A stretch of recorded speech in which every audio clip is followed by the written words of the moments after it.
ನಮಸ್ಕಾರ ಎಲ್ಲರಿಗೂ. ಈ ವಿಡಿಯೋದಲ್ಲಿ ನಾನು ತಂದಿರತಕ್ಕಂಥ ಟಾಪಿಕ್ ಏನಂದ್ರೆ, ಟೈಟಲ್ ಅಲ್ಲಿ ನೋಡ್ದಂಗೆ ಲಾ ಆಫ್ ಅಟ್ರಾಕ್ಷನ್ ಮತ್ತೆ ಲಕ್ ಅಂತ ಕರೀತಾರೆ ಅಥವಾ ಅದೃಷ್ಟ ಜೀವನದಲ್ಲಿ ಇದು ಏನಿದು, ಇವೆರಡಕ್ಕೂ ಏನ್ ಸಂಬಂಧ, ಮತ್ತೆ ಎರಡರಲ್ಲಿ ಒಂದು ನಿಜ ಆಗಿದ್ರು ಕೂಡ ಅಥವಾ ಎರಡು ನಿಜ ಆಗಿದ್ರು ಕೂಡ ಲಕ್ ಅನ್ನೋದು ನಿಜವಾಗ್ಲೂ ಇದ್ರೆ ಕೆಲವೊಬ್ಬರಿಗೆ ಆ ತರ ಲಕ್ ಹೊಡೆಯುತ್ತೆ ಅಂತಾರೆ.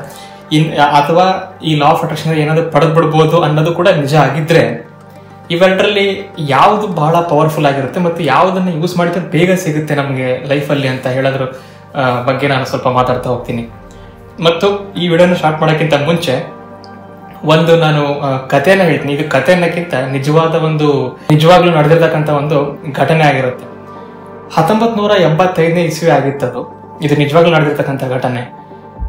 ಸೈಮನ್ ಯೇಟ್ಸ್ ಮತ್ತೆ ಜೋ ಸಿಂಪ್ಸನ್ ಅಂತ ಎರಡು ಮೌಂಟೇನ್ ಅನ್ನ ಹತ್ತುವವರು ಪರ್ವತಗಾರರು ಏನ್ ಮಾಡ್ತಾರೆ, ಪೆರು ದೇಶ ಇರುತ್ತಲ್ಲ ಸೌತ್ ಅಮೆರಿಕದಲ್ಲಿ, ಅಲ್ಲಿ ಪೆರುವಲ್ಲಿ ಆಂಡೀಸ್ ಪರ್ವತ ಶ್ರೇಣಿ ಅಂತ ಪರ್ವತಗಳ ಶ್ರೇಣಿ ಬರುತ್ತೆ. ಅಲ್ಲಿ ಅವರು ಮೌಂಟೇನ್ ಅನ್ನ ಹತ್ತಿ ಕೆಳಗೆ ಬರ್ತಾ ಇರ್ಬೇಕಾದ್ರೆ ಆ ಪರ್ವತದಿಂದ ಒಂದು ಹಿಮಪಾತದಲ್ಲಿ ಸಿಕ್ಕೊಂಡ್ಬಿಡ್ತಾರೆ. ಎಂಥ ಒಂದು ಬಹಳ ಡೇಂಜರಸ್ ಸಿಚುವೇಶನ್ ಅಂತಂದ್ರೆ, ಇಬ್ರು ಒಂದು ಸಾಯೋ ಒಂದು ಸ್ಥಿತಿಯಲ್ಲಿ ಬಂದ್ಬಿಡ್ತಾರೆ. ಅವಾಗ ಬರೀ ಅಷ್ಟೇ ಆಗದೆ, ಅದು ಬರೀ ಹಿಮಪಾತದಲ್ಲಿ ಆ ಒಂದು ಸ್ಟಾರ್ಮ್ ಅಷ್ಟೇ ಬಿರುಗಾಳಿ ಬರ್ತಾ ಇರುತ್ತೆ. ಆ ಹಿಮ ಗಾಳಿ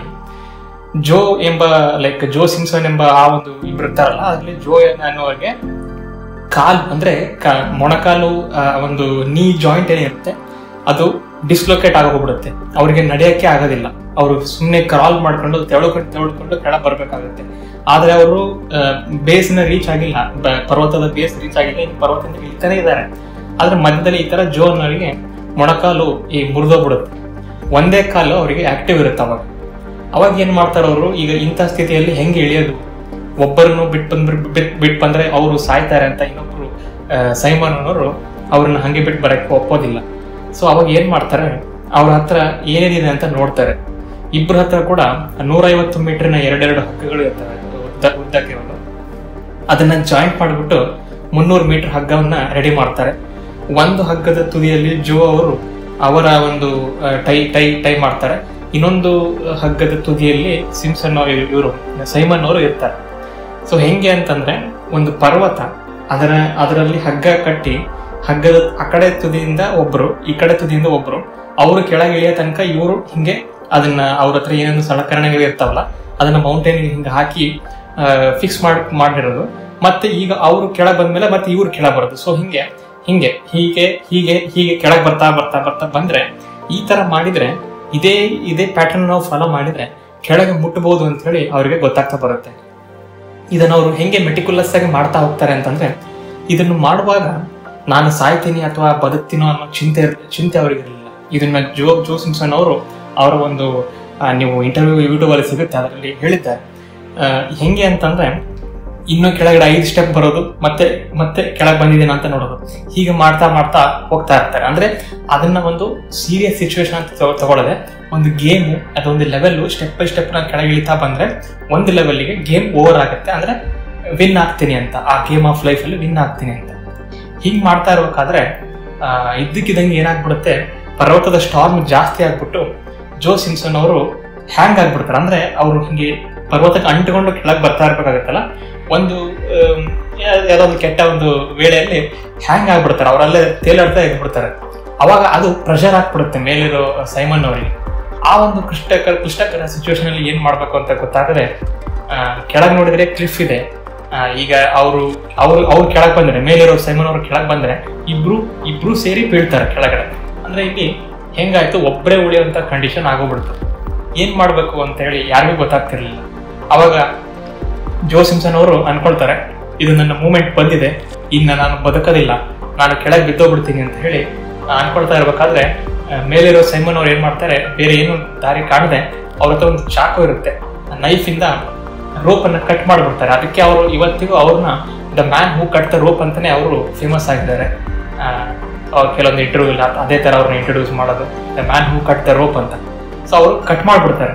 ಆ ಕಟ್ ಮಾಡಿದ್ ಯಾಕೆ ಅಂತಂದ್ರೆ ಅವ್ರನ್ನ ಕೊಲ್ಲಬೇಕು ಅಂತ ಅಲ್ಲ, ಅಂತ ಒಂದು ಡೇಂಜರಸ್ ಸಿಚುವೇಶನ್, ಅಂತ ಒಂದು ಸಾಯ್ತಿನೋ ಬದುಕ್ತಿನೋ ಅನ್ನೋ ಸಿಚುವೇಶನ್ ಅಲ್ಲಿ, ಆ ಒಂದು ಮಧ್ಯರಾತ್ರಿ ಆಗಿದೆ, ಹಿಮ ಪರ್ವತದಲ್ಲಿ ಹಿಮ ಗಾಳಿ ಬರ್ತಿದೆ, ಅವಾಗ ಅವಲಾಂಚೆಗಳು ಬರುತ್ತೆ ಅವಾಗವಾಗ. ಸೊ ಇಂಥ ಟೈಮಲ್ಲಿ ಏನ್ ಮಾಡೋದಂತ ಯಾರಿಗೆ ಗೊತ್ತಾಗ್ತಿದ್ದಾಗ ಮೊದಲು ನಾನು ಉಳಿಬೇಕು ಅನ್ನೋ ಒಂದು ಮೆಂಟಾಲಿಟಿ ಎಲ್ಲರಿಗೂ ಬಂದೇ ಬರುತ್ತೆ. ಅವಷ್ಟೇ ಇದೆ ಅದಕ್ಕೆ ಆದ್ರೂ ಕೂಡ ಆ ಒಂದು ದೃಷ್ಟಿಯಲ್ಲಿ ಅವ್ರು ಏನು ತೋರಿಸದೆ ಹಗ್ಗವನ್ನು ಕಟ್ ಮಾಡ್ಬಿಡ್ತಾರೆ. ಆ ಹಗ್ಗ ಕಟ್ ಮಾಡಿದಕ್ಕೆ ಅವರ ಮೇಲಿರೋ ಅವ್ರ ಕಾಲಿಗಿರೋ ಪ್ರೆಷರ್ ಕಡಿಮೆ ಆಗಿ ಅವರು ಸೇಫ್ ಆಗ್ತಾರೆ. ಆದ್ರೆ ಇಲ್ಲಿ ಕೆಳಗೆ ಇರೋ ಜೋ ಸಿಂಪ್ಸನ್ ಅವರು ಒಂದು ಆಳವಾಗಿ ಬಿದ್ದ್ಬಿಡ್ತಾರೆ. ಆದ್ರೆ ಅದೃಷ್ಟವಶಾತ್ ಅವರು ಸಾಯಲ್ಲ. ಅಲ್ಲೇ ಒಂದು ಕ್ಲಿಫ್ ತರ ಇರುತ್ತೆ, ಆ ಕ್ಲಿಫ್ ಅಲ್ಲಿ ಒಂದು ಆಳವಾದ ಗುಹೆ ತರ ಇರುತ್ತದು, ಅಲ್ಲಿ ಹೋಗಿ ಬಿದ್ದ್ಬಿಡ್ತಾರೆ. ಆದ್ರೆ ಇಷ್ಟೇ ಬೀಳೋದಲ್ದೆ ಮೇಲಿರೋರೇನೋ ಉಳ್ಕೊಂಡ್ಬಿಟ್ರು. ಈ ಕೆಳಗಿರೋ ಜೋ ಅವರಿಗೆ ಏನ್ ಮಾಡ್ಬೇಕು ಅಂತೂ ನಾನು ಹಂಗೆ ಪ್ಯಾಟರ್ನ್ ಫಾಲೋ ಮಾಡಿ ಕೆಳಗೆ ಬಂದ್ರೆ ಗೇಮ್ ಎಂಡ್ ಆಗುತ್ತೆ ಅಂತ ಅನ್ಕೊಂಡವ್ರು ಇವಾಗ ಹೊಸ ಲೆವೆಲ್ ಕ್ರಿಯೇಟ್ ಆಯ್ತು, ಹೊಸ ಗೇಮಿನ ಲೆವೆಲ್ ಕ್ರಿಯೇಟ್ ಆಯ್ತು. ಏನು, ಒಂದು ಆಳವಾದ ಕತ್ತಲಿನ ಗುಹೆಯಲ್ಲಿ ಹೋಗೋದು.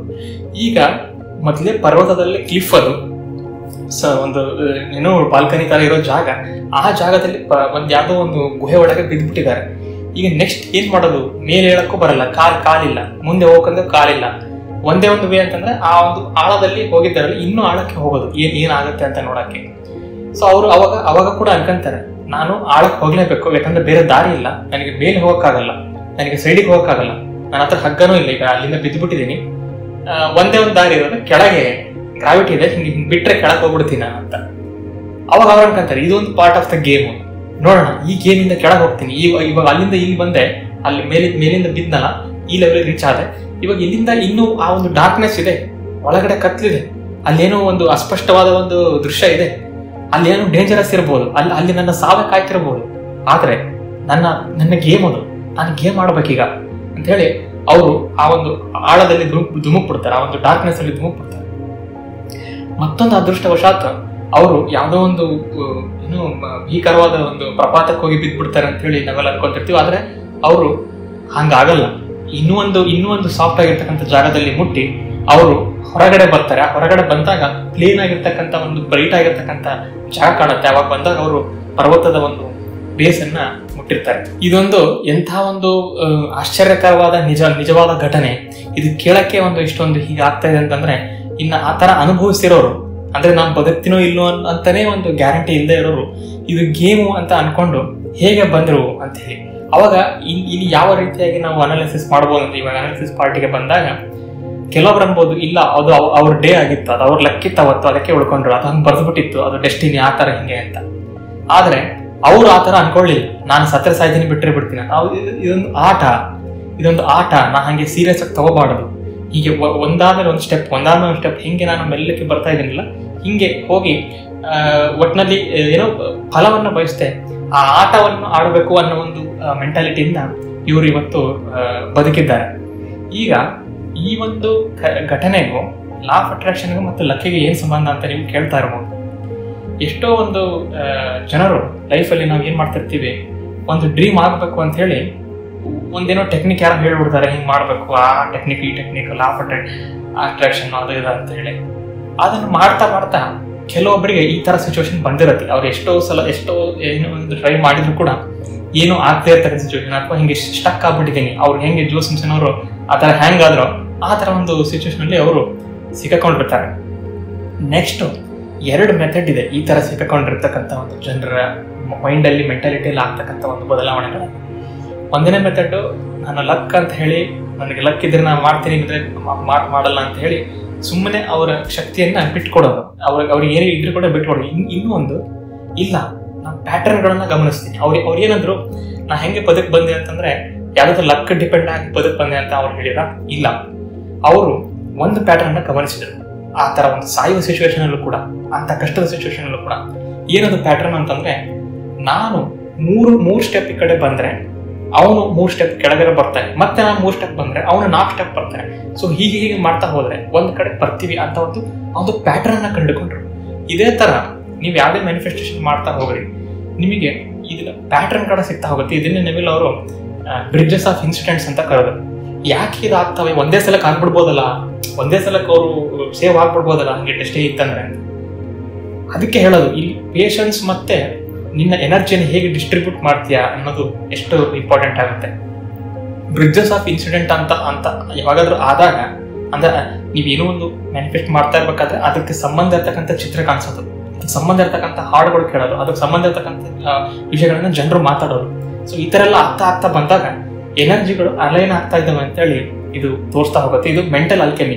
ಇದ್ರ ಬಗ್ಗೆ ಒಂದು ವಿಡಿಯೋ ಮಾಡಿದ್ದೆ, ಹೇಗೆ ಕ್ವಾಂಟಮ್ ಲೀಪ್ ಆಗ್ತಾ ಇರುತ್ತೆ ಮನಸ್ಸೊಳಗಡೆ ಅಂತ. ಅಂದ್ರೆ ಲೈಫಲ್ಲಿ ಆಗ್ತಕ್ಕಂಥ ಪ್ರತಿಯೊಂದು ಘಟನೆ ನಾರ್ಮಲ್ ಅಂತ ನಂಬಿದ್ರೆ ಈ ಪ್ಯಾಟರ್ನ್ಗಳು ಯಾವತ್ತಿಗೂ ನಮಗೆ ಗೊತ್ತಾಗಲ್ಲ. ಆದ್ದರಿಂದ ಇಲ್ಲಿ ಏನು ಅರಿಬೇಕು ಅಂತಂದ್ರೆ, ಈ ಒಂದು ಅವರ ಜೋ ಸಿಂಪ್ಸನ್ ಮತ್ತು ಸೈಮನ್ ಅವರ ಕಥೆಯಿಂದ, ಈ ಒಂದು ಘಟನೆಯಿಂದ ಏನನ್ನು ನಾವು ತಿಳ್ಕೊಳ್ತೀವಿ ಅಂತಂದ್ರೆ, ಇಲ್ಲಿ ಲಕ್ ಅನ್ನೋದು ಪ್ರಾಬಬಲಿ ಎಕ್ಸಿಸ್ಟ್ ಇರಲ್ಲ.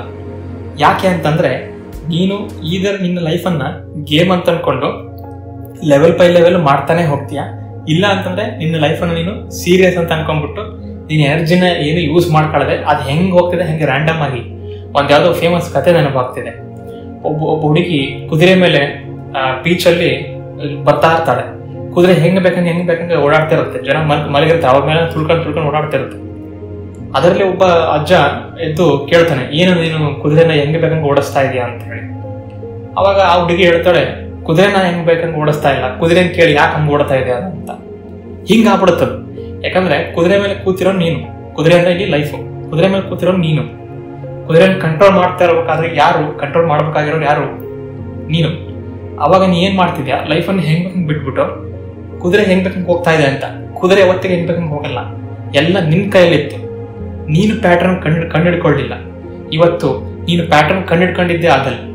ಈ ತರ ಪ್ರತಿಯೊಂದು ಲೈಫಿನ ಗೋಲ್ಗಳನ್ನ, ಪ್ರತಿಯೊಂದು ಲೈಫಿನ ಡ್ರೀಮ್ಗಳನ್ನ ಪಂಚವಾರ್ಷಿಕ ಯೋಜನೆ ಅಂತಾರಲ್ಲ ಹಾಗೆ ಒಂದು 2 ತಿಂಗಳಿಗೆ ನಾನು ನೆಕ್ಸ್ಟ್ ಏನ್ ಮ್ಯಾನಿಫೆಸ್ಟ್ ಮಾಡ್ಬೇಕು, 2 ತಿಂಗಳಿಗೆ ಏನ್ ಮಾಡ್ಬೇಕು, 2 ತಿಂಗಳಿಗೆ ಏನ್ ಮಾಡ್ಬೇಕು ಅಂತ ಈ ತರ ಒಂದೇ ಸಲ ಎಲ್ಲ ನನ್ನ ಲೈಫ್ ನಾನು ಬಿಲಿಯನ್ ಆಗ್ಬಿಡ್ತೀನಿ, ಅದಾಗ್ಬಿಡ್ತೀನಿ, ಚಂದ್ರ ಮೇಲೆ ಹೋಗ್ಬಿಡ್ತೀನಿ ಅಂತ ಹೇಳಿ ಆ ತರ ಮಾಡೋಕ್ಕಿಂತ ಮುಂಚೆ ಇವತ್ತು ಏನಾಗ್ತಾ ಇದೆ, ಇದು ಆಗ್ತಾ ಇದೆಯಲ್ಲ, ಇದನ್ನ ಗೇಮ್ ಅಂತ ಅನ್ಕೊಂಡ್ಬಿಡ್ತೀನಿ ನಾನು. ಇದು ಸೀರಿಯಸ್ ಅಲ್ಲ, ಯಾಕಂದ್ರೆ ಇದೊಂದು ಡ್ರೀಮ್. ಇದು ಪರ್ಸ್ನಲಿ ನಾ ಏನ್ ನಂಬ್ತೀನಿ ಅಂತಂದ್ರೆ, ಇವಾಗ ನೀವು ವಿಡಿಯೋ ನೋಡ್ತಿರೋದಾಗ್ಲಿ ಅಥವಾ ಇದೇನೋ ಆಗ್ಲಿ, ಇದು ಲೈಫ್ ಅಂತ ಹೇಳಿ, ಇದು ನಿಜ ಅಲ್ಲ. This is not real. ಇದು ಯಾವ್ದು ನಿಜ ಅಲ್ಲ, ಯಾಕಂದ್ರೆ ಇದೊಂದು ಕನಸು. ಇದೊಂದು ಕನಸು ಆಗಿರ್ಲಿಲ್ಲ ಅಂತಂದ್ರೆ ಎನರ್ಜಿಗಳು ಈ ತರ ವೇವ್ಗಳ ತರ ನಮಗೆ ಇವತ್ತು ಡಿಸ್ಟ್ರಿಬ್ಯೂಟ್ ಆಗ್ತಾ ಇರ್ಲಿಲ್ಲ. ಇದೊಂದು ಕನಸು ಆಗಿರ್ಲಿಲ್ಲ ಅಂತಂದ್ರೆ ಅವಾಗವಾಗ ಆ 7 ಸೆಕೆಂಡ್ ಮನದಲ್ಲಿ ಬಂದು ಸತ್ತು ಹುಟ್ಟು ತಿರ್ಕೊಳ್ಳೋ ಅನ್ನೋ ತರ ಅದು ಬಂದು ಹೋಗುತ್ತಲ್ಲ, ಆ ಫೀಲಿಂಗ್ ಬರ್ತಾ ಇರ್ತಿರ್ಲಿಲ್ಲ. ಇದು ಕನಸು ಆಗಿರ್ಲಿಲ್ಲ ಅಂತಂದ್ರೆ ನೀನು ನೋಡುವ ಪ್ರತಿಯೊಂದು ಆಕಾಶ ಕಾಯಗಳಲ್ಲಿ ನಿನ್ನ ತನವನ್ನು ನೀನು ನೋಡ್ಕೊಳಕ್ ಆಗ್ತಾನೆ ಇರಲಿಲ್ಲ. ಇದೊಂದು ಕನಸು ಆಗಿರ್ಲಿಲ್ಲ ಅಂತಂದ್ರೆ ಇದೊಂದಿಷ್ಟು ಬ್ಯೂಟಿಫುಲ್ ಕಲರ್ ಆಗಿರ್ತಕ್ಕಂಥ ಒಂದು ಏನೋ ನಿನ್ನ ಮನದಲ್ಲಿ ಆಗ್ತಕ್ಕಂಥ ಆ ಚಿತ್ರನ ನಿನ್ನ ಕಾಣಿಸ್ತಾ ಇರಲಿಲ್ಲ. ಇದೊಂದು ಕನಸು ಆಗಿರ್ಲಿಲ್ಲ ಅಂತಂದ್ರೆ ನಿನ್ನ ಒಳಗಿನ ಬೆಳಕನ್ನ ನಿನಗೆ ನೋಡಕ್ಕೆ ಆಗ್ತಿರ್ಲಿಲ್ಲ. ಆದ್ದರಿಂದ ಈ ಲೈಫ್ ಅನ್ನೋದೊಂದು ಬ್ಯೂಟಿಫುಲ್ ಎರರ್ ಆಗಿದ್ರು ಕೂಡ ಈ ಒಂದು ಬ್ಯೂಟಿಫುಲ್ ಆಗಿರ್ತಕ್ಕಂಥ ಕನಸಲ್ಲಿ ನೀನು ಇದನ್ನ ಸೀರಿಯಸ್ ಆಗಿ ತಗೊಳ್ಳದೆ ಈ ಗೇಮ್ ಆಫ್ ಲೈಫ್ ಅಲ್ಲಿ ಅವ್ರು ಹೇಗೆ ಇಡೀ ಸಾವಿನ ಒಂದು ಸಿಚುವೇಶನ್ ಅಲ್ಲಿ ಅಂತ ಪರ್ವತದಲ್ಲೇ ಕೆಳಗೆ ಬಂದಿದ್ದಾನೆ ಅಂತ ಅಂದ್ಮೇಲೆ ನೀನ್ ಪರ್ವತಕ್ಕೆ ಹೋಗಿ ಹೆಗರದ್ ಬೇಕಿಲ್ಲ. ಅವ್ರ ತರ ನೀನು ಇಂಥ ಒಂದು ಈಸಿ ಆಗಿರ್ತಕ್ಕಂಥ ಲೈಫಲ್ಲಿ ಗೇಮ್ ಅನ್ನು ತಿಳ್ಕೊಂಡು ಸ್ಟೆಪ್ ಬೈ ಸ್ಟೆಪ್ ಪ್ಯಾಟರ್ನ್ ಅನ್ನ ಕಂಡಿಡ್ಕೊಂತ ಹೋಗ್ತಾನೆ. ಅಂದ್ರೆ ಈ ಚಿತ್ತಾರವನ್ನ ಕಂಡಿಡ್ಕೊಂತ ಹೋಗ್ತಾ ಇದನ್ನ ಜೋಡಿಸ್ತಾ ಬಂದಾಗ ಗೊತ್ತಾಗ್ತಾ ಬರುತ್ತೆ ಇದೊಂದು ಗೇಮ್ ಅಂತ. ನಿಮ್ಗೆ ಇದೇ ತರಹದ ಪ್ರಮಾಣಗಳ ವಿಷಯಗಳು ಮತ್ತು ಮನಸ್ಸಿನ ವಿಷಯಗಳು ಮತ್ತು ಫಿಲಾಸಫಿಕಲ್ ವಿಷಯಗಳು ಇಷ್ಟ ಆದಲ್ಲಿ ದಯವಿಟ್ಟು ನನ್ನ ಚಾನಲ್ ಸಬ್ಸ್ಕ್ರೈಬ್ ಮಾಡಿ. ನನ್ನ ವಿಡಿಯೋ ನೋಡಿದ್ದಕ್ಕೆ ಧನ್ಯವಾದಗಳು.